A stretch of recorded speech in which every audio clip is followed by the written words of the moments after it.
Good morning, students. In this video we can discuss about optimization of basic blocks. Already we discussed what is meant by basic blocks and then how to construct the flow graphs in last session. So in this session we can discuss how we can optimizing the such basic blocks. So in this concept we can discuss these all are the several sub concepts within optimization of the basic blocks. So first of all, while we will go for performing the optimization of basic blocks, so here there are two types of optimizations can be possible. So those are local optimization and then global optimization. Local optimization and global optimization. So here local optimization means, so we can performing the or we can applying the optimization techniques within the basic block, within single basic block. And here global optimization means we can performing the several optimization techniques on control flow or information flows from one block to the another block. So that is one basic block to the another basic block. How we are controlling the such execution or control flow information can be controlled. So such type of in that process we can performing the several optimization techniques. So such optimization techniques is known as the global optimization, and whatever the optimization techniques was performed within the basic block or within single block, so such type of optimization can be treated as the local optimization. So now we discuss how, while we will go for performing the optimization of the while we will go for performing the optimization of basic blocks. So to easily optimizing the such basic blocks, we can represent each and every basic block in some graphical notation. So that is nothing but DAG. So direct acyclic graph. So with the help of DAG representation, so we can easily representing the any single expressions, or we can represent we can mention or we can maintain DAG representation for each and every single instruction. So here we construct such DAG representation or DAG construction for each and every statement by using several rules. So those are, so there is a node in the DAG for each of the initial values of the variables. That means, so we consider, while we will go for constructing the DAG, so in the DAG representation, so there is some node, so that particular node can have whatever the initial variable values for using inside that particular basic block. So for example, in our program, just assume that it contains either three basic blocks. So in this case, while we will go for representing the DAG representation for that particular program at that time, so here in DAG representation, so here node can be treated as the whatever the initial values can be stored for evaluating that particular basic block. So such type of initial variable values can be treated as the nodes in DAG representation. So another node is, so whatever the another node we assume n, so that is associated with each statement within the block. So here we consider there is some node n. So why we consider that particular node as n as node means, so which was assigned with each and every statement within the that particular block. So here the children of that particular node n are nodes corresponding to statements. So that are the at last definition. So that means, so here there are several children for that particular node n. So just assume there is some children for node n is s.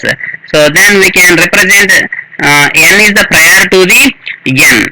Sorry, s is the prior to the n. So that means first of all we represent the n within the child node can be treated as the yes. In this manner we can represent the nodes in DAG representation.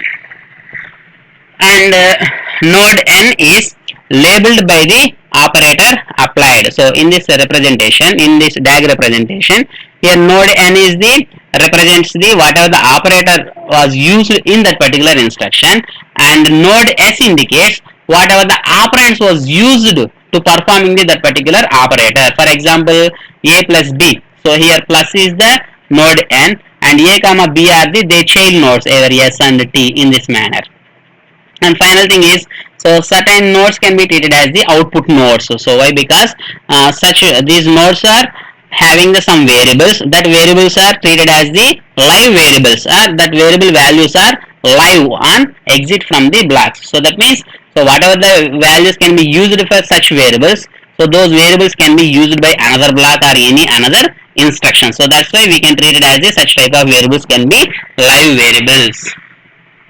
So these are the several rules while we consider several points while we will go for constructing the DAG representation for basic block. So now we observe whatever the several techniques or several points to improve the DAG representation of basic block representation. So that is optimized basic block representation. So for that purpose we are using this four points or four properties. Those are, we can eliminate the local common sub expression. So that means we can eliminate whatever the repeated sub expressions are commonly having expressions in the that particular code. So that commonly repeated sub expressions can be eliminated. So whenever we want to use that particular sub expression, we can gather the value already whenever already that particular sub expression was executed or evaluated by the some another value or some another variable. So whatever the value can be gained by that particular variable, that value can be reused. So with the help of this mechanism or with the help of this property, we can rectify or we can reduce the re-existing expressions or sub-expressions. So that is the one thing. And another thing is, we can eliminate the dead code. So here dead code means nothing but, so whatever the values, such values are never used within that particular block until exit of the specific block. Such type of values or that such type of instructions can be treated as the dead expressions or dead code. So to eliminate such dead expressions, we can simply eliminate the whatever the nodes was used in that particular dead expression. So such nodes can be easily removing from the code. And the third one is, we can reordering the statements do not depend on one and another. So that means whatever the in case there are several instructions, so out of those instructions we can reordering the such instructions. So in this reordering process, we can reordering that particular instructions whenever that particular instruction was not depending on the any another instruction or any another variable. Then we can easily reordering that particular instructions. With the help of this reordering, we may be reduce at the time of execution time whatever the memory required or whatever the values can be stored on register memory. So such a register memory requirement can be reduced. So for that's why we can reordering the statements. And final thing is, we can apply the algebraic laws to reordering the operators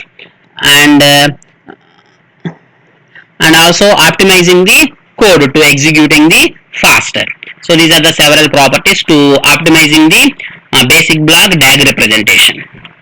So next, so how we can finding the local common sub expression. So just now we discussed while we will go for representing the DAG representation of basic blocks, to improve or to optimize the such DAG representation of basic blocks, we can eliminate the sub expressions. So now we discuss how to finding several common sub expressions. So here we can detect commonly repeated or commonly mentioned sub expressions. So as a new node m, so that means we can assume, so there is some expression can be already existed. So such expression can be treated as a some node m. So already existed node is n. So that means here m and n both are having the same sub expressions at that time. So to allocate the parameters are changed for the node m. So without allocating such operands to the node m, we can easily gather the information, whatever the information available at n while performing the same sub expressions. So that value can be copied into the m and then used within that particular basic block. So that's thing. So in this process, n can compute the same values as m. So that's why we can replace or we may be used in the place of m, we can gather whatever the value produced by the n. So such value can be used directly by m without reassigning and reperforming that particular sub expression. So this technique was introduced as value number method for detecting the common sub expression. So this type of detection can be known as value number method for detection of common sub expression.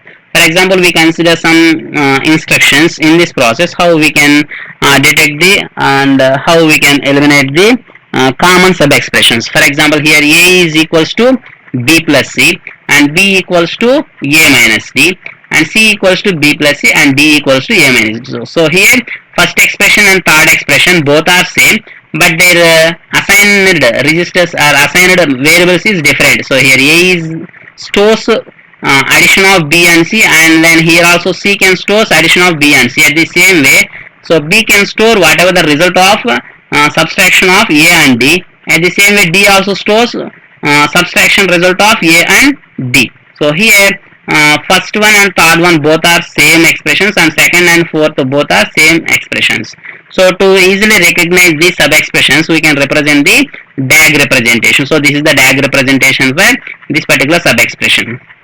So here first of all, while we will go for optimizing this particular DAG representation for this particular 3 address code. So first of all, we can rearranging that particular 3 address code, and then we can constructing the DAG representation. So that means first of all we can performing the addition operator and then performing the subtraction operation. So that means here first one is a is equals to b plus c. So here operator is the root node and their operands can be treated as the child node. So that's why this is the b and then this is the c. So these two values can be performed addition, then we are getting the c value. So that is c is equals to b plus c. And the same way a is also equivalent to b plus c. So here we can calculate a is equivalent to b plus c. So already we calculate c value by performing the addition of b plus c. So that's why we gather that value and then assign to the a. So in this way we can reusing the sub expressions to eliminate the reusage of the sub expressions with the help of DAG representation. So that means within this DAG representation we can perform or we can calculating the this particular instruction related values only one time only. So that means we are not repeating the multiple times, only one time can be used that particular sub expression. Whenever it repeats more than one time, we can construct only one representation. And next, how to eliminate the dead code. So which was very simple. So already we discussed what is meant by dead code. So whatever the values, such values no longer available or no longer used by the any another expression or any another variable, such type of values can be treated as the such type of instruction can be treated as the dead expressions. So to eliminate such dead expressions, we can simply remove or delete that particular dead expression related roots information and then the child's information. That means whatever the no live attachments to that particular root node, such entire thing can be removed or simply deleted. So we can repeat the same process until completion of the entire code. So entire code are all basic blocks to delete the dead code combinations. And the next one is the using the algebraic identities to optimizing the code or to reducing the unnecessary things. So here with the help of algebraic identities we can optimize optimizing that particular code. At the same way we can easily performing the several operations for that particular program. So here for example we may apply arithmetic identities that means common principles like as x plus 0 is equals to 0 plus x is equals to x. So that means in the place of x plus 0 we can directly use either 0 plus x. In the place of 0 plus x we can directly use x. So in this way we can optimizing that particular code. At the same way x into 1 and 1 into x is equals to x. So in this manner at the same x minus 0 equals to x and then x by 1 equals to x. So in the place of x plus 0 or 0 plus x, we can simply use their identity value or their identity arithmetic expression as x. So here also x in the place of x into 1 and then 1 into x. So we can simply use some identity arithmetic expression as x. At the same x minus 0 we can use x by 1 we can use x. So these arithmetic identities can also use the decreasing the cost of that particular code. So whenever we are going to performing the expensive operations, so in the place of such expensive operations with the help of mathematics or algebraic identities, we can use the simply we can decrease the cost of that particular code. For example, while we will go for evaluating the x square, in the place of x square we can simply use cheaper code as, that means chief code as x into x. At the same way 2x, in the place of this one we can use x plus x. At the same way x by 2, so in the place of this one we can use x into 0.5. So that means both are producing the same values, but so this code is expensive and this code is cheaper, so it requires a less memory and then well optimized code. So in this manner we can use the algebraic identities to optimizing the code. And next thing is the representation of array references. While we will go for representing the arrays, so at the time how we will representing the such array references in basic blocks or optimized basic blocks. So in this process we can when we will go for representing the array indexing, so this array indexing can be treated as the normal operator like any other operator. So for example we consider some array references, so that is x equals to a of I and a of j equals to y and z equal to a of I. So these are just assume there are three instructions. So here these instructions can be treated as a normal operators, like as for example x is equals to a of I and z equals to a of I.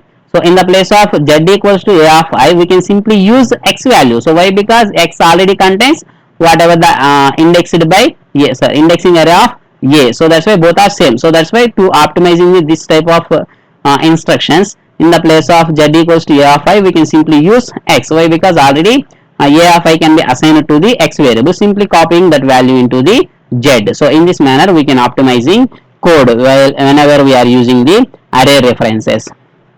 And next one is the pointer assignments and procedure calls. While we will go for using the pointers or procedures calls, at that time how we will optimizing the code. So in this process, so we assign indirectly through a pointer. So that means when we are representing some pointer, when we are assigning some value indirectly through a pointer. So for example we can say x equals to star p and star q equals to y.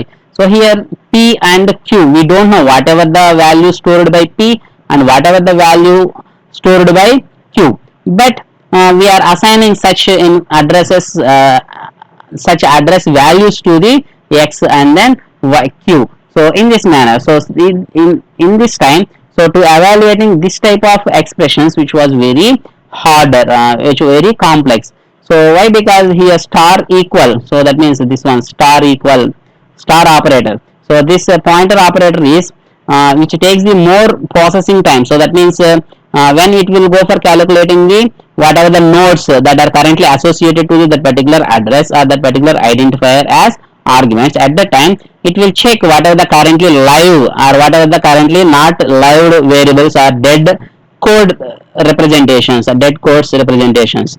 So it can identify the such dead code combinations and then eliminate, and remaining code will be used for performing the such operations. So it was very difficult or complex process. To overcoming from such problems, we can replace or we can use array references with the help of in this manner: p equals to address of ampersand x and then star p is equals to y. So here we know whatever the x and what is the x wherever that x can be stored. So that's why we can easily calculate this type of array pointers and then procedure calls.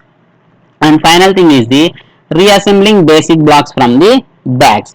So till now we discussed how to assembling the DAG representation for the basic block and how to optimizing the such basic blocks. Now we discuss how to reassembling from DAG to intermediate code representation. So after we performing the optimization techniques in whatever the running code, so whatever the code we will go for execution.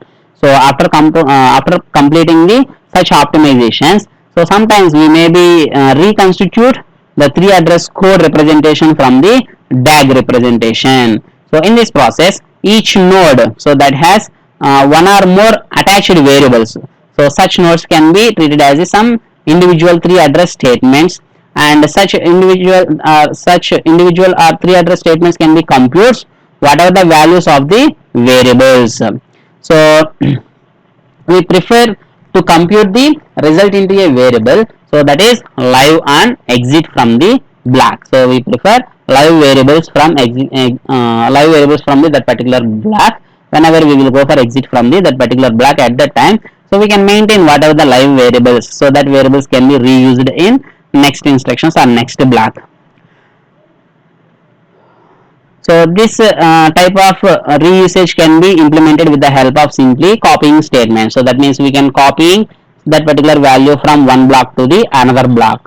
So these are the some details about optimization of basic blocks and then representation optimization in basic block representation.